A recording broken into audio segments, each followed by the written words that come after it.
This is my rose plant, which is recovered from black spot fungal infections and various pest attacks. Let's talk about the different pests that can attack your rose plants. There are many different kind of pests that can attack. You can get aphids. You could also get spider mites, which is very hard to see with your naked eyes.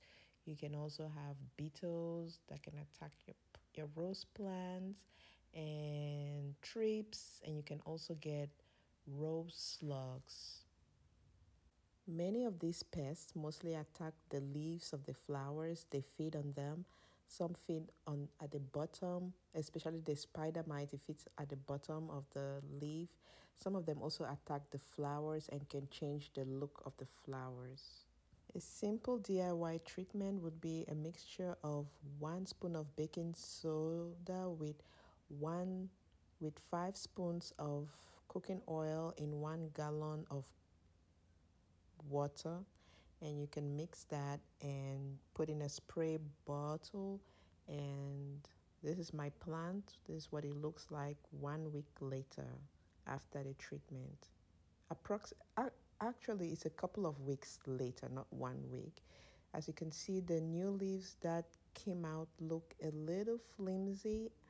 I think I might have put too much baking soda, or I might have used the mixture too frequently, because these new leaves that are growing right now are very soft, unlike the old leaf that I've had, or the old ones that I've had. As you can see, they look more sturdy compared and greener compared to the new ones that are coming out.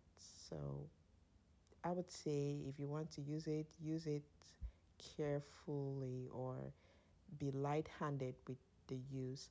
In my opinion, what really helped to get rid of the black spot on the fungi leaves was the oil, because the oil stops the fungi from spreading from leaf to leaf. So if you could do a mixture that has oil and soap, that would prevent the fungi from moving from one leaf to the other. And neem oil also is very good in like getting rid of a lot of the pests. So to get rid of all the little insects and pests, I would say use neem oil, or I guess any cooking oil. No, neem oil particularly gets rid of pests, and cooking oil like blocks fungi or black spots from moving from one plant's leaf to another.